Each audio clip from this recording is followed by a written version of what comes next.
Basi. Pusha every day. Pusha every day. Pusha every day. Good day once again. I hope you all enjoyed the previous part about money saving and the experience I shared there. What I'm basically saying there is stay busy. Stay busy, stay busy, stay busy. Be too busy to do everything else that you think is your weakness in terms of where you spend your money. Welcome to another episode, man. Thanks for the feedback, I'm trying my best to find as much time as possible to do as many as possible, But yeah, thank you. Welcome. If you are new to the channel, hit subscribe and share with the people that are linked to you. I want to speak about another part to the saving. I just want to continue on it, I'm parked today. As you can see, I'm a bit casual. Well, I'm always casual.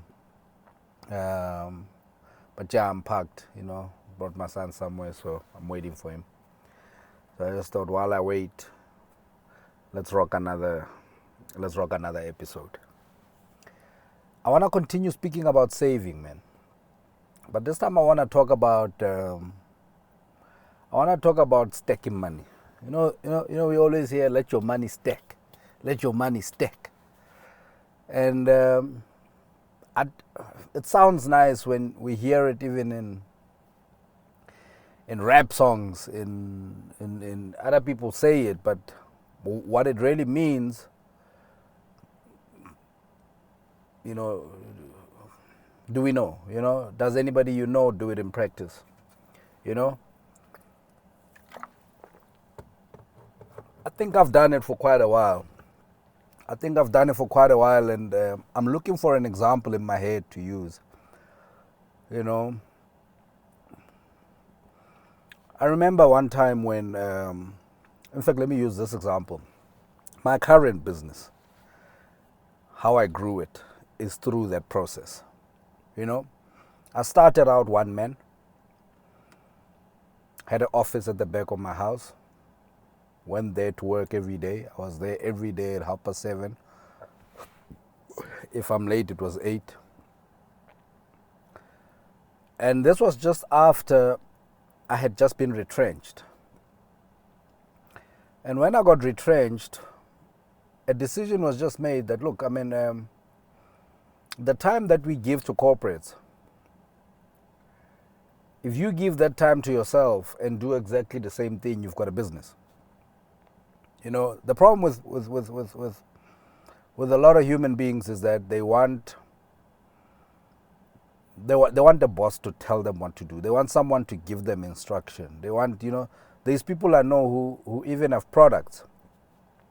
They make water, they make this, and they've got stock. But they're still complaining that they don't have money. They're still complaining that they need funding. A lot of people come to me for funding or whatever. And a lot of them, the advice I give them is sell what you've got. You've got product. What is the problem? Can you sell or can you not sell? Because as I said in the previous episode, entrepreneurship is all about sales. Business is sales. The more business you have, it means the more you've sold, We've been led to believe in tenders and contracts, where you just get this tender and you sit and you service this tender. Or you get this contract for 3 years to do a certain thing and you sit for 3 years and everything of yours is based around that contract. Even your employees, your contracts are 3-year contracts. Everything is around 3 years. You want to finish your car in 3 years. You want to finish everything in 3 years because the contract is 3 years. I unfortunately have not had those things. I'm from a sales background. I think I've said it in previous episodes that I sold life insurance. And I've got this attitude that if I've sold life insurance, I can sell anything. So that is one of the biggest strengths. sales. But anyway, this is not about sales. We'll talk about sales another day. It's about saving. So I then decided, look, let me go continue doing what I'm doing here, which was marketing. And I had a plan to do distribution, but yeah, we're going to start with marketing. And I'm going to sit in this office and sell. Every day I'm going to drop a couple emails, make a couple calls, get a couple appointments, try and go see a couple people. I had money from my last salary. I think I had about 45,000 rand. And out of that 45,000 rand, I took 20,000 rand. I took 20,000 rand, and this stayed in my business account. I put it in my business account, and I've got this rule, which to this day I have it, that at any given time I need to have this much money in the bank.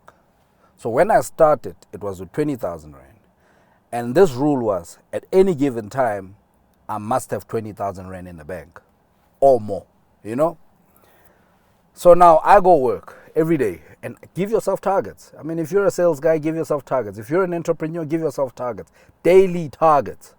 Don't send email and you're waiting for 3 weeks for an email. Give yourself a target. If you're going to send 15 emails or 15 calls or see 15 prospects a day, that if your hit rate is low, you just need to do 15 each and every day. If they come back, they'll find you hitting other 15s, So I had targets. And the money came in. I mean, I closed deals.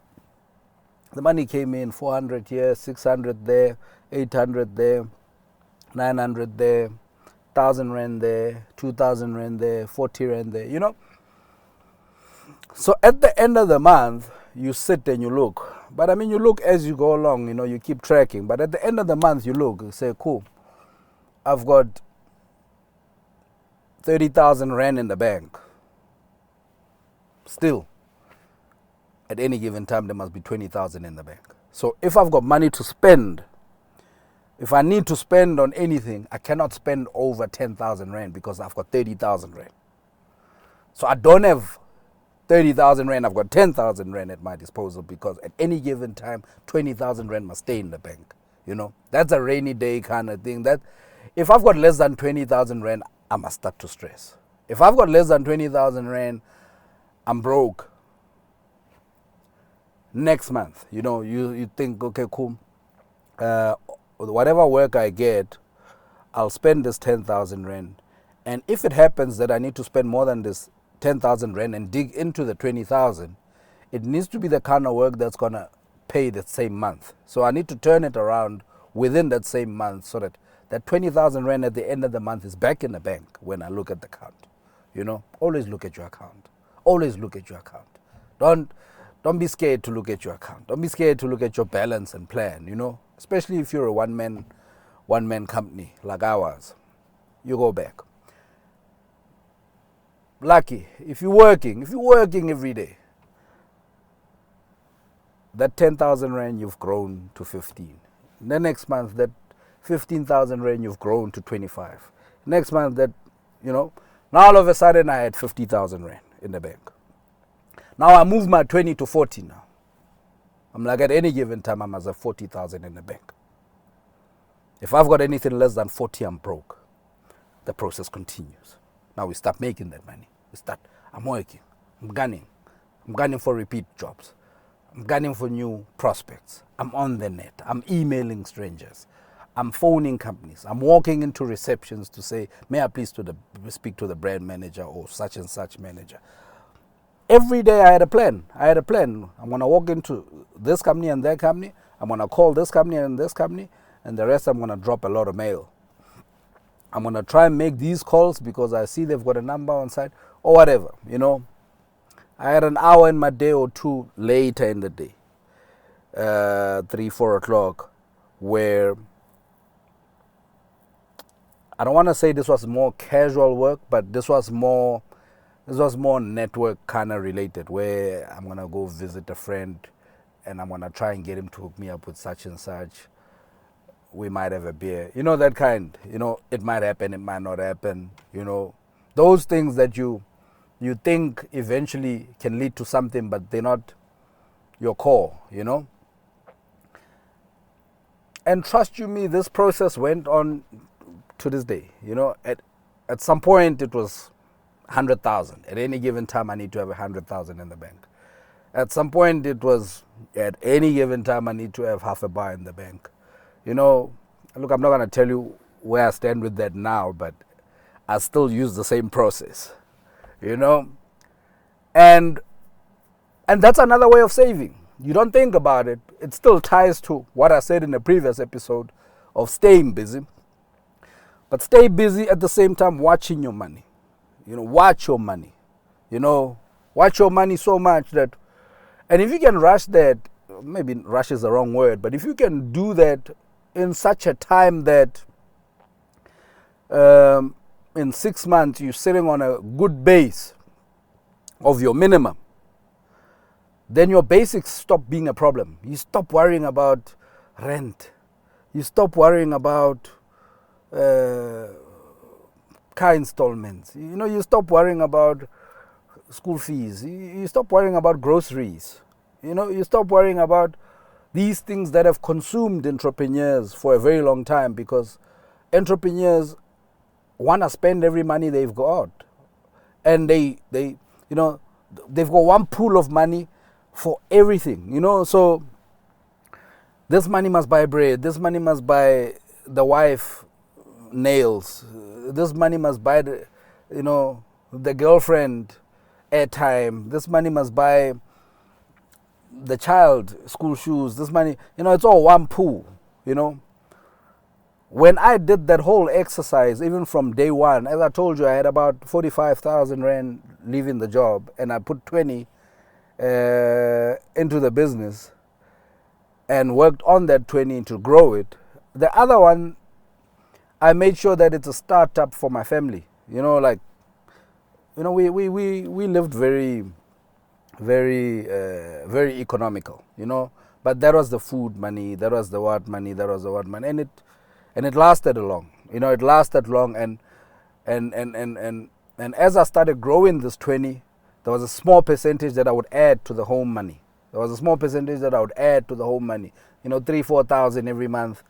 You know, whatever you make over and above that, you know, let me take this home, let me take this home, let me take this home. You know, because I wasn't paying myself a salary. So that is the money that went into the home kitty.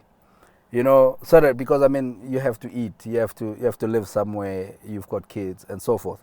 You know, so, but in terms of the business, I had a proper focus that it mustn't be less than this in the bank at any given time. I don't know your finances, but you know how much money you've got. You know your attitude. You know what you're capable of. If this tip helps you, stack that money. Stack that money unapologetically. You know, but that will mean a lot of other discipline as well, because you've got the money in the bank. You've got friends saying, come, let's go out. You've got, you know, somebody in your inbox saying, I like you. You've got, you know, you've got all other life challenges that we'll speak about how I maneuver around them later. But you've got all those things that you have to now pull away from. You have to pull away from. I mean, I used to be so deep in entertainment. I used to do gigs. I used to do gigs during the week, Monday, Tuesday. You know, I was all over gigging. I pulled away to focus on the current business. You know, I can go back later when I've got money. But I needed to build something that was working. So sometimes you need to step back in order to go back in harder. But it will take discipline. Hope you learned from it. If you did, hit like, drop me a comment. Most importantly, if you haven't subscribed, subscribe. Hit that subscribe button. I don't know, maybe I'll hit another savings part on the next episode. We'll see. But I think you've got the jinx of where we're going with this. Cool.